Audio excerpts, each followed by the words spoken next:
We meet Yao Qiao, a lowly corporate worker from the modern world, who died a month ago from exhaustion while writing a work report overnight. When she woke up, she found herself inside a popular cultivation novel where every powerful character is obsessed with her. Honestly, she didn't mind the idea of being stuck in a book, she just wanted to survive. But the worst part? She wasn't even the main character. Nope, she became the stepping stone sidekick to Yun-Q, the female lead. Her character? A total doormat. Whenever the heroine got into trouble, she had to step up and take the hit. When the heroine's spiritual roots were damaged, she had to offer up her own. And if all that wasn't bad enough, after giving her heart and soul to help the heroine, she was rewarded with death, stabbed straight through the heart with a sword. Tragic doesn't even begin to describe her life as canon fodder. Now, it's happening again. After all her hard work, she finally found a rare herb, only for her senior brother, Suzhua, a direct disciple of Elder Yunhen from the Yuqing sect, to snitch and tell their master. The two of them then decided to give the herb to Yun-Q, the heroine, without even asking her. When she clenched her fists and said that the herb was meant for her own cultivation breakthrough, Suzhua immediately said that the junior sister needed it more than she did. Their master, Yunhen, agreed, saying that since Yun-Q's body was weaker, she should use it first. He even promised that when the sect treasury opened, her senior brother would bring her another one. Yeah, easy for him to say. Does he think this rare herb is as common as a cabbage? Not only is it incredibly hard to find, but even in a sect full of strong cultivators, it's still difficult to obtain. How can Master guarantee that my senior brother will actually get another one for me? And of course, it's always about that poor little junior sister. Everyone dotes on her, yet I don't even have the right to keep something I found myself. Yao Qiao had been holding in her frustration for way too long, and this time she couldn't take it anymore. She finally snapped and said what was really on her mind, so being weak makes you right, and being strong makes you deserve to die, huh? Before she could finish, she was hit by a powerful palm strike and sent flying to the ground. Her cheat master, with spiritual energy glowing in his hand, forcibly opened her storage space and took the herb. He accused her of being rebellious and disrespectful, punishing her by ordering her to return to her room and reflect on her behavior, forbidding her from leaving. After carefully putting away the herb, he turned and left without another word. She didn't get up right away, instead, she laughed bitterly to herself. How ironic. To obtain the herb, she had survived the terrifying demon abyss, a place where everyone knew she was likely to die. Yet now, she was being beaten down in her own sect. Using the wall for support, she stood up and wiped the blood from the corner of her mouth. This cultivation world sucks. Now she really needed to figure out a way to protect herself. Suddenly, she heard her senior brother, Suzhua, calling out to her. He grabbed her hand, apologized, and promised to repay her in the future. Then, as if he had the right, he started lecturing her, saying she was being too selfish for refusing to give the herb to their junior sister. He went on about how the little junior sister is delicate and frail, totally different from her. Not only did he hurt her hand when she grabbed it, but now she had to listen to him complain. Without a word, she yanked her hand free and punched him square in the face. She had so much rage to let out and wasn't going to hold back anymore.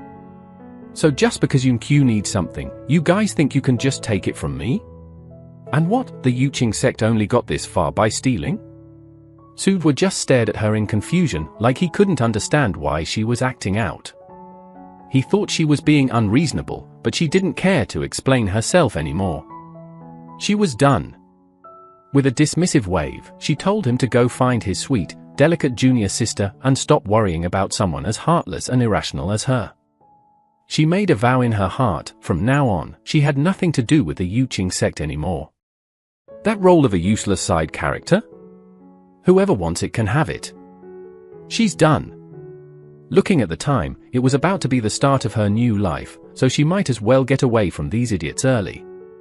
She went straight to the sect office and declared she wanted to leave the sect. Since she wasn't some high-ranking disciple, the paperwork was done quickly. Not only did she leave this dumb sect behind, but she even got 100 spirit stones as compensation. Her good mood was interrupted when she heard someone call her trash from behind. She turned around, asking the person to repeat it, but before he could say anything, she spoke again, "You're right. I'm trash." She then threw her sect badge at him and added, "A piece of trash like me can't afford to be in a sect like this anyway." With that, she walked off with swagger. The person she left behind was dumbfounded, wondering if Yao Qiao had lost her mind.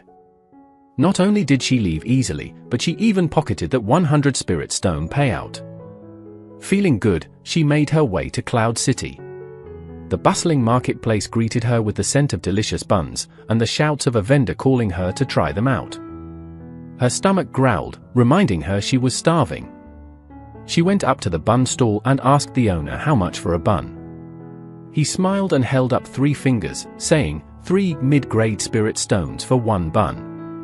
Hearing the price, she could only mutter, "Never mind," and awkwardly walked away. Finding a quiet corner, she sat down and began to count all her money. She took out 3 mid-grade spirit stones from her pocket and realized that all she could afford was just 1 bun.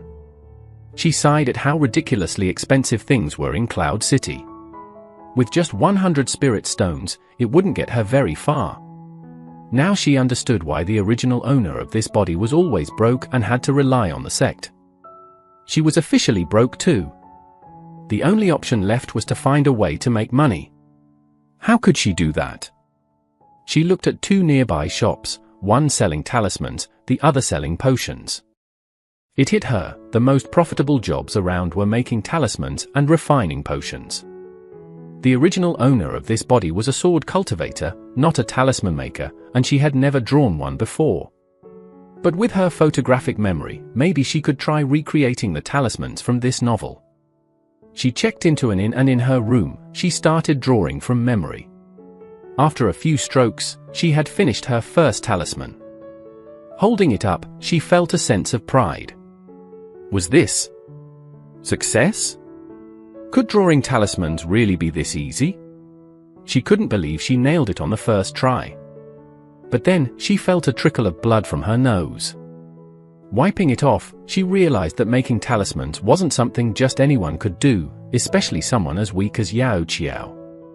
Once the nosebleed stopped, she thought she could push through and made a few more. After about half an hour, she was completely drained and passed out. When she woke up, there was a stack of completed talismans in her hand. Sure, they were basic ones like the speed talisman and sleep talisman, but they should be worth something. It said the speed talisman can make you run super fast, so she stuck one on herself to try it out. But nothing happened. Sigh, she thought. Guess I'll have to draw another one. It makes sense. Even those best disciples at Yuqing Sect didn't always get it right on the first try. Maybe I was overestimating myself. Just as she was about to draw a new one, a sudden force knocked her into the wall, leaving a hole in it. She cried out in pain. Looking at the speed talisman, she was excited, realizing that she had actually succeeded in drawing one. She made her way to the black market and started her little talisman selling business. Standing by her stall, she called out, "Cheap and effective speed and sleep talismans, only 10 spirit stones. Don't miss out." No one came to buy, but she wasn't discouraged, it was her first day, after all. Suddenly, a guy dressed in a red showed up. Not only did he not buy anything, but he also messed up her stall, scattering the talismans she'd carefully arranged. That was just rude. He turned out to be Mu Chengxi, a direct disciple of the Changming sect. She was left staring at him, her mood sinking as she noticed he had his foot on the talisman she'd worked so hard to make. Still, she politely reminded him, "Hey, fellow cultivator, could you please move your foot? It's on my stall." Inside, though, she was fuming. Embarrassed, he asked if she was hurt. She said she wasn't physically hurt, but dramatically clutched her chest, claiming she'd suffered emotional damage. Feeling guilty, Mu Chengxi pulled out a high spirit stones and asked if it would be enough as compensation. When Yao Qiao heard it was a high spirit stones, worth about 100 normal spirit stones, she couldn't hide her excitement. Without hesitation, she took the spirit stones and stuffed it into her sleeve, generously saying she forgave him. Mu Chongxi squatted down to help her clean up the stall and noticed some talismans she had laid out. He asked if she was a talisman cultivator. Since she still needed to make money, she vaguely agreed so she could keep selling them. Other passers-by noticed Mu Chongxi's outfit and assumed that Yao Qiao was also a disciple of the Changming sect. After filling in the gaps with their imagination, they concluded that the talisman she was selling must be of good quality. Soon, they were all scrambling to buy her talismans. In no time, everything at her stall was sold out. Yao Qiao knew it was all thanks to Mu Chongxi's reputation as a direct disciple of the Changming sect. She thought to herself how nice it would be to have the protection of a powerful sect. Maybe she should join a prestigious one after all. Feeling great, she hummed a tune while heading back to the inn to rest. But after taking only a few steps, someone grabbed her.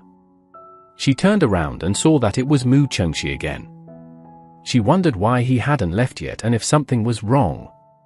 Mu Chongxi, looking very serious, asked her if she needed any more compensation. Yao Qiao was confused. Didn't he already give her a high spirit stones? Mu Chongxi pointed to her chest and said earnestly, "But your heart was hurt, wasn't it?" Yao Qiao was speechless. She couldn't believe he had taken her joke so seriously. Given how innocent and good-looking he was, she figured he must be an important character in this novel, so she asked for his name. Though a bit puzzled about why she suddenly wanted to know, Mu Chongxi answered honestly, "My name is Mu Chongxi." Yao Qiao was shocked when she heard his name. It was the same name as the tragic character in the novel who ruined his path of cultivation for the sake of the heroine, Yin Qiu. She felt a bit sorry for him after remembering his fate. Coughing awkwardly to bring herself back to reality, she asked Mu Chongxi if she had heard right, that he was a direct disciple of the Changming sect. She then casually asked how the outer disciples there were treated. Hearing her inquire about the sect, Mu Chongxi answered truthfully, saying their sect was pretty poor. The more he thought about it, the more he felt sorry for himself. He went on to share how he joined the sect at the age of 10 and had to live off dry buns every day. Coming from a wealthy family where he never had to worry about food, he immediately felt like he had been tricked. He secretly planned with his second and third senior brothers to escape from the Changming sect, but as they were making a run for it, the sect leader spotted them and started chasing after them. In their rush, they even lost one of their shoes. As Yao Qiao pictured this scene in her mind, she couldn't help but feel speechless. To change the subject, she casually asked what the second and third senior brothers' names were. When she heard the names Ming Xian and Shui Yu, she thought to herself, "Perfect, I've got the classic backup male leads from the novel lined up." But she thought the Changming sect was dirt poor, so she immediately began considering other top sects, Wenjian sect, the #1 sect in the world, or maybe Kaifeng sect or Bihue sect. The cost of living in Cloud City was just too high. At this point, she just wanted to join a sect, stay low-key, and live a peaceful life with enough to eat and sleep. When Mu Chongxi heard her say she wanted to sleep all day at Wenjian sect, he couldn't help but laugh at her naivety. He explained that in Wenjian sect, you had to work hard, or you'd get left behind. Every morning, before the sun was even up, you had to meditate and practice swordsmanship. In the afternoon, there were lessons on cultivation techniques, and at night, you'd spar with a partner. Sighing, he decided to fill her in on what life was like at the other sects as well.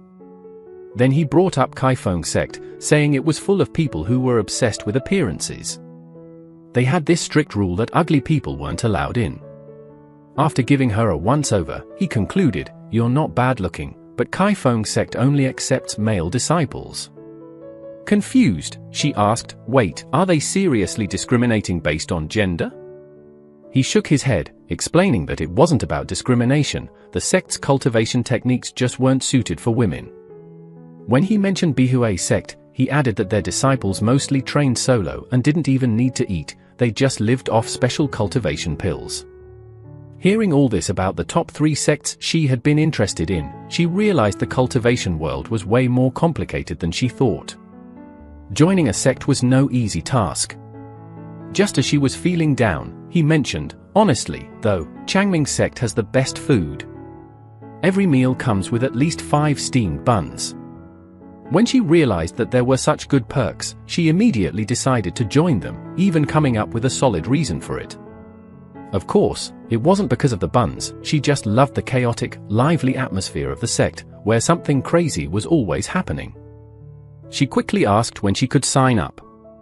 Mu Chengxi thought for a moment and said, "Actually, the deadline is tonight." Shocked, she couldn't believe it. Mu Chengxi was confused by her reaction. How could she not know about this? After all, Changming Sect was one of the top 5 sects in the cultivation world. Everyone should know about the deadline for their outer disciples. Seeing her panicked expression and noticing there was only about half an hour left before sign-ups closed, Mu Chengxi swiftly pulled out his sword. The blade visibly expanded as he channeled his spiritual power into it. Before she could even react, he told her to hop on, offering her a ride to the registration site.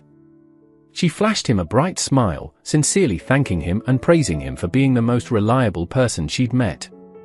Moments later, though, a piercing scream filled the air.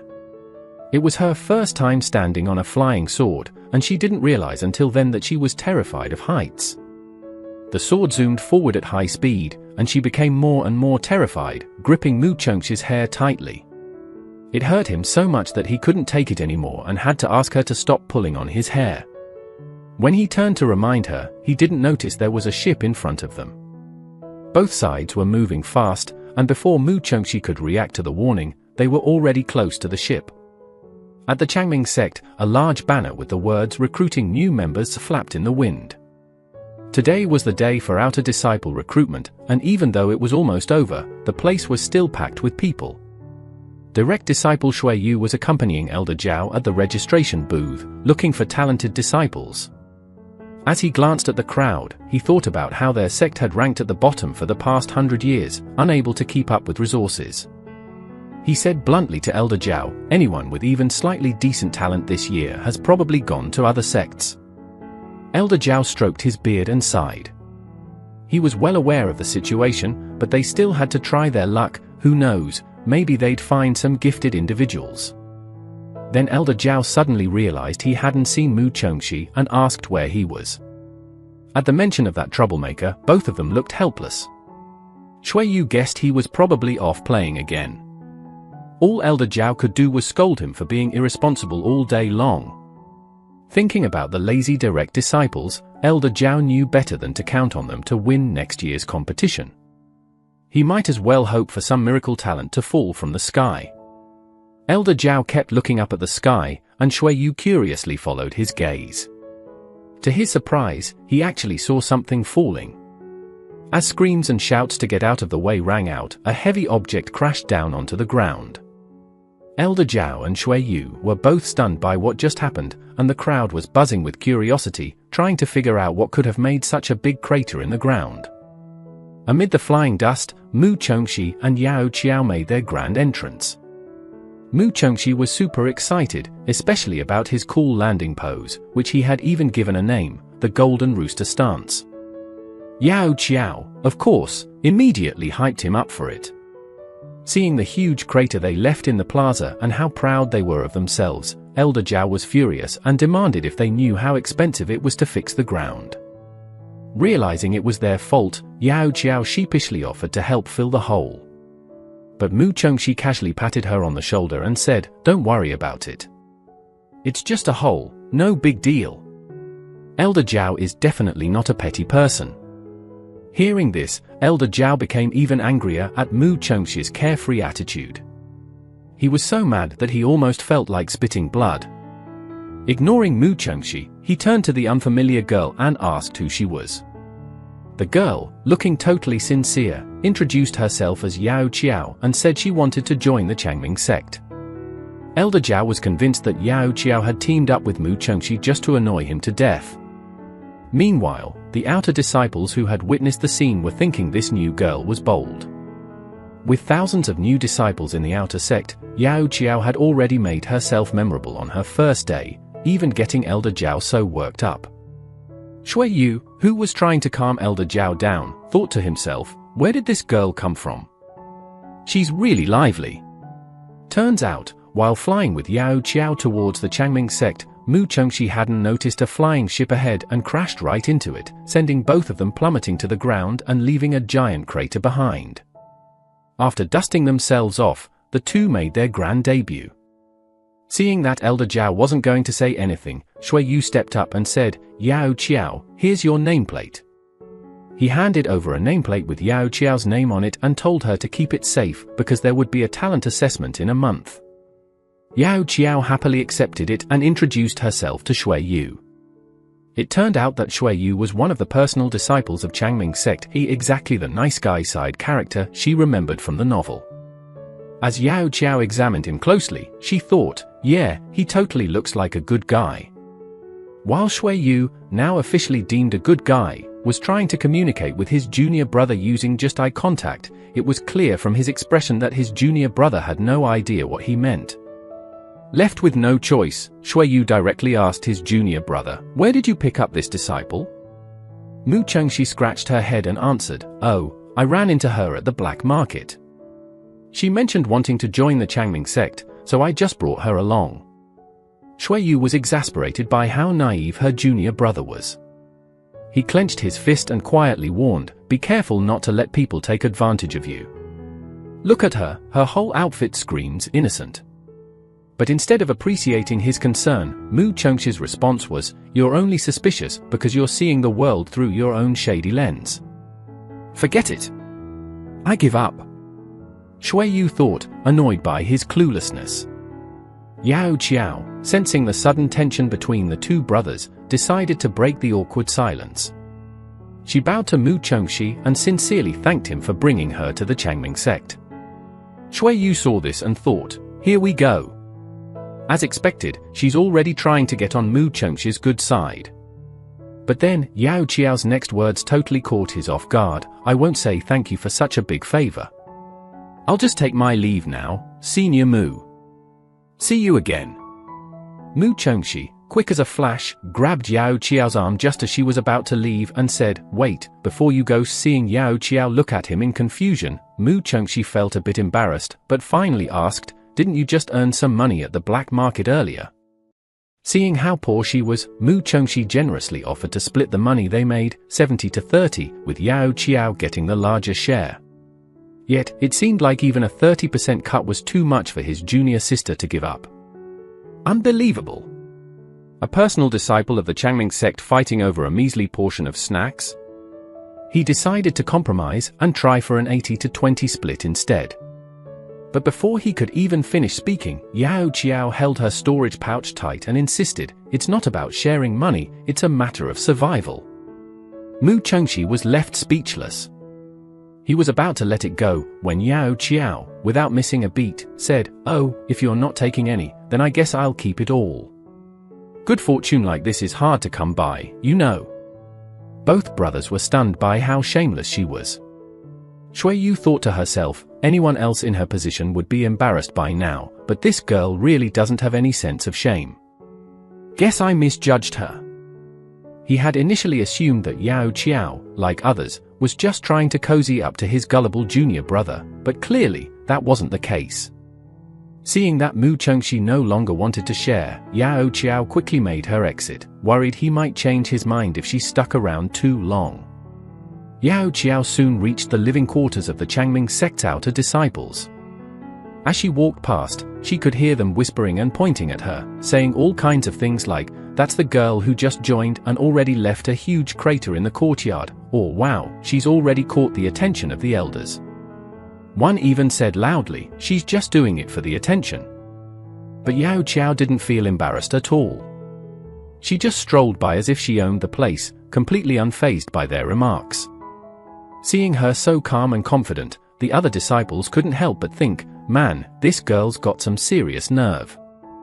Right then, someone casually strolled up, poked her shoulder, and draped an arm over it.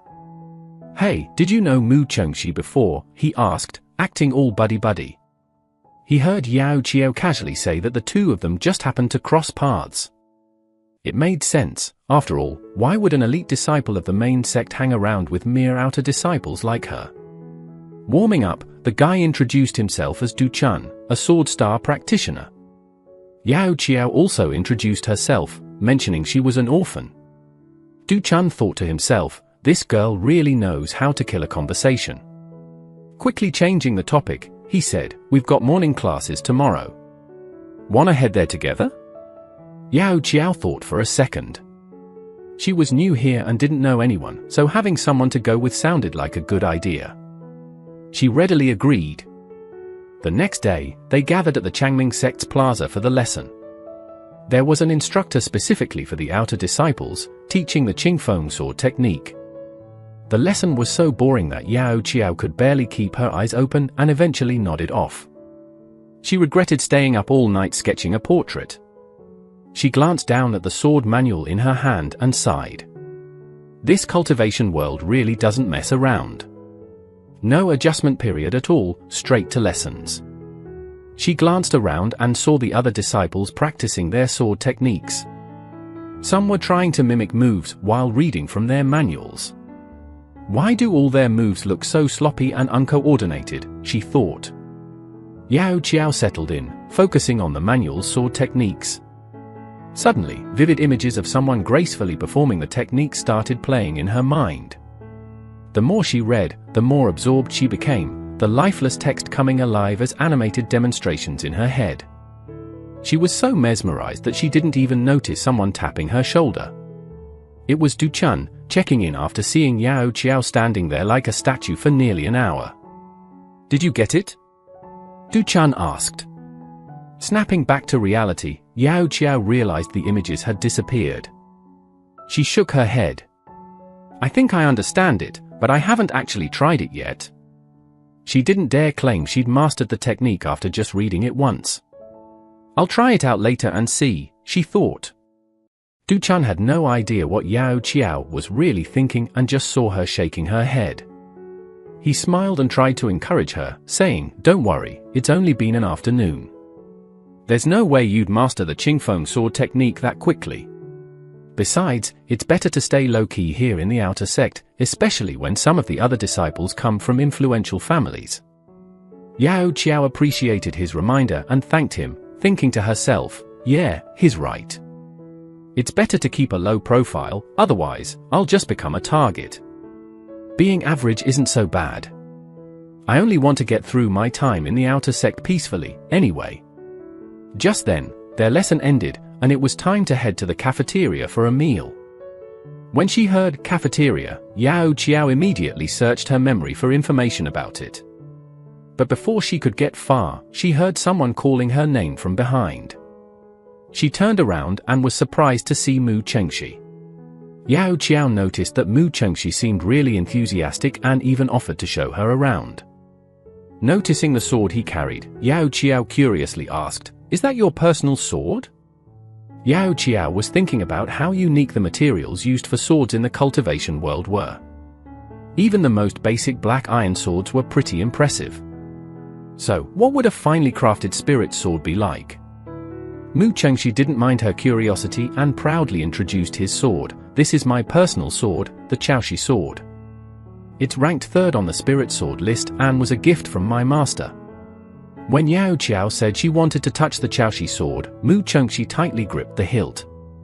This sword's like my partner, he thought, and couldn't believe Yao Qiao had just casually asked if she could touch his partner. After a moment of hesitation, Mu Chengxi reluctantly handed over the sword but repeatedly emphasized, "Just one touch, okay?" Yao Qiao reached out and gently ran her fingers along the blade, feeling a bone-chilling coldness radiating from it. Mu Chengxi was surprised that Yao Qiao could even touch his sword at all. Normally, spirit swords have tempers of their own, especially one as powerful as the Chaoshi sword. Mu Chengxi voiced her confusion aloud. The Chaoshi sword was forged from 1,000-year-old ice. Usually, anyone who tries to touch it gets thrown back. I can't believe it's staying calm this time. Yao Qiao playfully joked, "Guess it just means I'm well-liked, huh?" Before long, they arrived at the cafeteria. Watching Yao Qiao happily munching on her buns, even Mu Chengxi, who was usually laid back, couldn't help but marvel. It was his first time seeing someone eat that much. Mu Chengxi then asked if Yao Qiao was training in both sword techniques and talisman arts. Yao Qiao managed to answer while still chewing on her buns, handling both the food and conversation effortlessly. She explained she was just casually dabbling in it and could only draw the most basic talismans so far. She thought to herself, I've never even seen a real talisman master before. I'm just winging it with the original Yao Qiao's memories. I'm definitely not a real talisman cultivator. Hearing that, Mu Chengxi suggested she should seek guidance from Ming Xian if she really wanted to learn. But he warned that Ming Xian is a direct descendant of one of the top 8 families, and the only talisman cultivator in their generation. He's known to be arrogant and very difficult to get along with. He usually only hangs out with his third senior brother. When Yao Qiao heard the name of Ming Xian, she remembered him as the male supporting character from the novel, one of the top talents in the talisman arts. Later on, he was unable to break through in his cultivation and ended up falling to the dark side, becoming a young master of the demon clan. In the story, the demonized Ming Xian falls in love at first sight with the female lead, Yun Qiu, and starts competing with a bunch of other guys for her affection. Thinking about how Ming Xian fell to the dark side, and how Mu Chengxi ended up destroying his own cultivation and turning into an ordinary person, Yao Qiao couldn't help but wonder, why did all these promising young talents end up with such tragic fates? Did they really have to go through all that just to make the female lead shine brighter? Whatever, I'm not going to overthink it. My goal now is just to live a laid-back, worry-free life. 2 months later, in the outer sect of the Changming sect, Du Chun knocked on her door, urging her to wake up. He told Yao Qiao that senior brother Ming Xian and senior brother Shui Yu were going to pick in a sect disciples from the outer sect and that Elder Zhao wanted them to gather at the square. Even though Yao Qiao knew Du Chun meant well, she still felt a bit annoyed at having her sweet dream interrupted. She stretched lazily, letting out a big yawn. Yao Qiao told Du Chun she'd get up right away. She realized that, without noticing, she'd already been at Changming sect for 2 months. Even though she had to train with the sword every day, apart from that, no one really bothered her about how much she slept. This was exactly the kind of lifestyle she wanted. Lazy people have their own ways of cultivating. To avoid getting kicked out for having poor skills, she set up a spirit gathering array in her room using some captured items. Now, even while sleeping, the spiritual energy would automatically flow into her body, which allowed her to progress from Qi refining stage 3 to Qi refining stage 5 effortlessly. When they arrived at the square, Yao Qiao immediately spotted 2 guys standing out from the crowd. Du Chun, looking excited, told her, the one on the left is senior brother Shui, and the one on the right is senior brother Ming. Yao Qiao had met Shui Yu before, so the other guy must be Ming Xian. Hearing Du Chun gush over how handsome Ming Xian was, and mentioning that many of the female cultivators in Changming sect wanted to marry him, Yao Qiao couldn't help but sigh, knowing the plot really isn't always a good thing. She helplessly replied, well, they might end up disappointed. Then she added, senior brother Ming's mental state is unstable. Who knows when he might lose control and end up turning into a demon? Yao Qiao was referring to how Ming Xian, in the novel, eventually fell into the demonic path after years of being unable to break through his cultivation stage. She hadn't spoken loudly, and with so many people around, she didn't expect her offhand comment to reach Ming Xian's ears. But somehow, it did. He looked over at her, puzzled. How could she possibly know about his unstable mental state? Just then, Shui Yu nudged him lightly on the shoulder and whispered, hey, isn't that the outer sect disciple I told you about before? She's kind of interesting, right? Ming Xian, surprised, asked, that's the sweet potato landmine girl? Shui Yu reminded his second senior brother not to talk about girls like that, but Ming Xian just shrugged it off, saying, she's basically cursed me to become a demon someday, and I can't even call her short. Just then, their third senior brother chimed in earnestly, girls are the most adorable creatures in the world. If I had a little sister, I'd give her everything I have. He then started daydreaming about the imaginary little sister he had no idea where to find. Ming Xian ignored his third senior brother's antics and turned to Elder Zhao, asking what path Yao Qiao was cultivating. Elder Zhao seemed a little puzzled about why Ming Xian would ask about her, but he still answered, explaining that she was training in the sword arts. Her performance was average, nothing exceptional compared to the top outer sect disciples. The key thing was that after sword practice every day, she'd go straight back to her place to sleep. He couldn't figure out what she could be sleeping so much for and thought she lacked ambition. Ming Xian's curiosity deepened. Not only did this outer sect girl see through his hidden weakness, but now he learned she was just a mediocre student with no drive. Deciding to focus on selecting inner sect disciples with his third senior brother first, he figured he'd deal with this mystery girl later. After some careful selection, Ming Xian and his third senior brother went to the main peak of Changming Sect to report to their master that they'd completed choosing the inner sect disciples for this batch.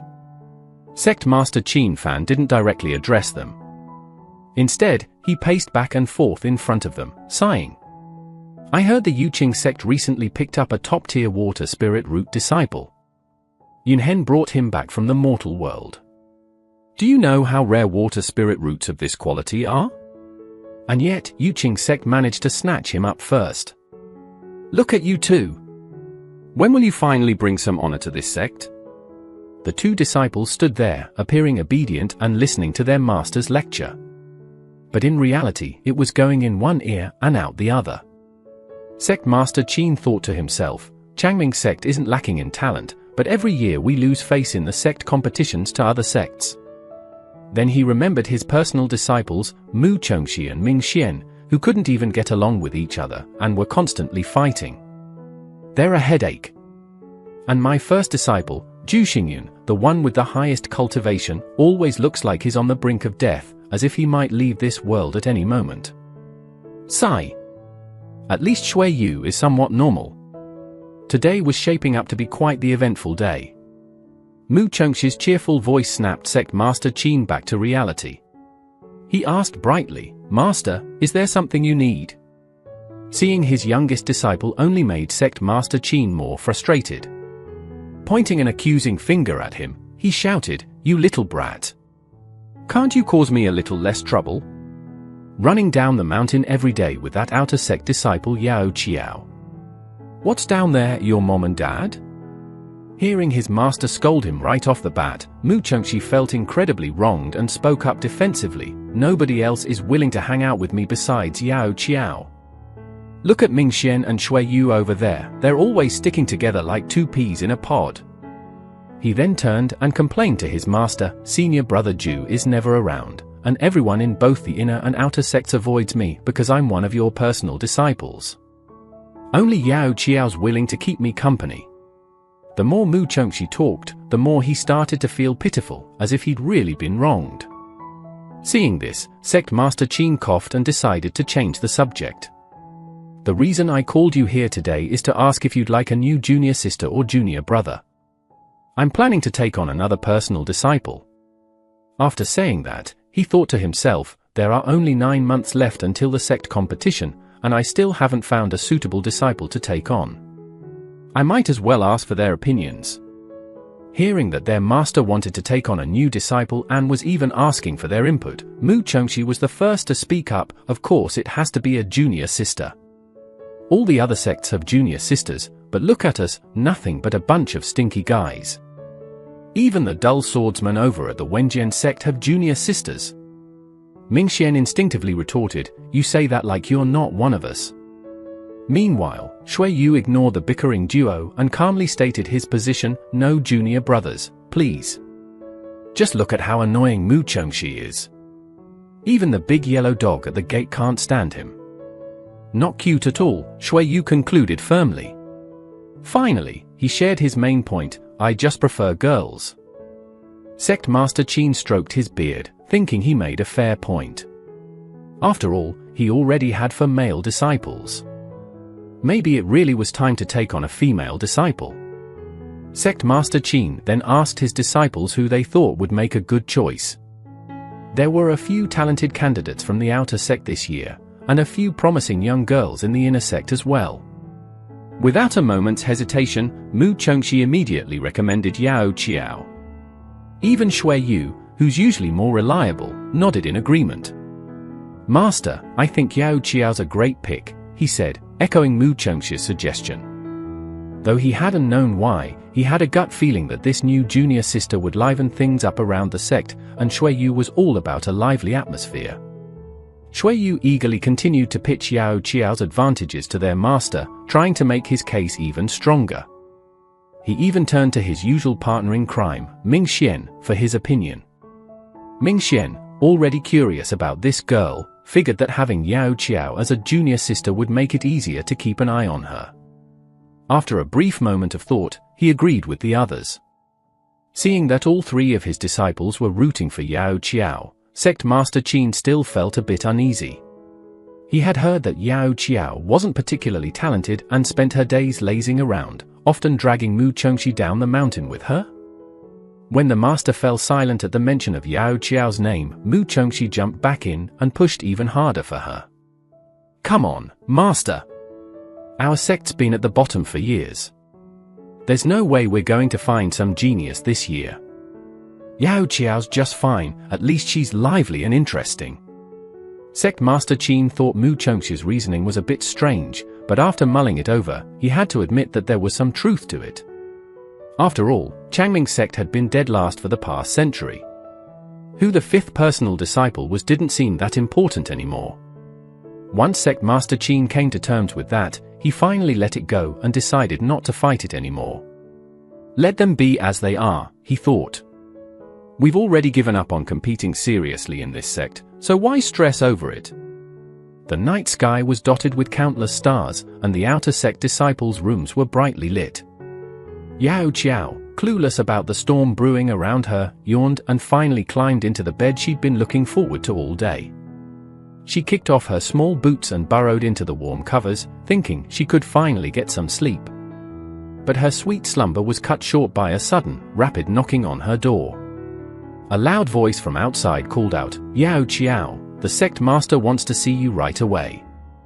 Head to the main peak now." Yao Qiao blinked in confusion.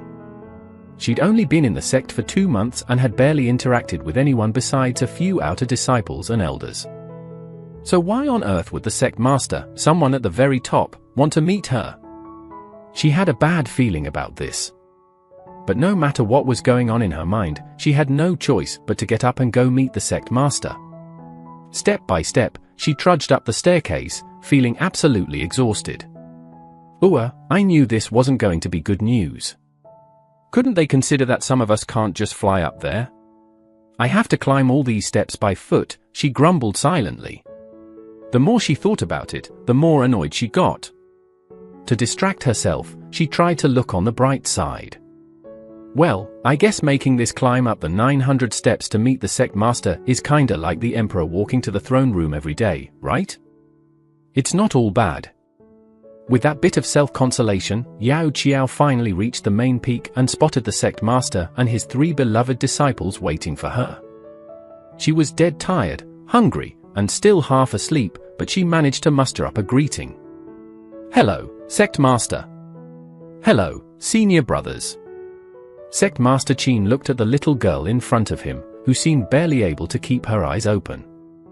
He thought to himself, the rumors were spot on, this kid really doesn't have any drive.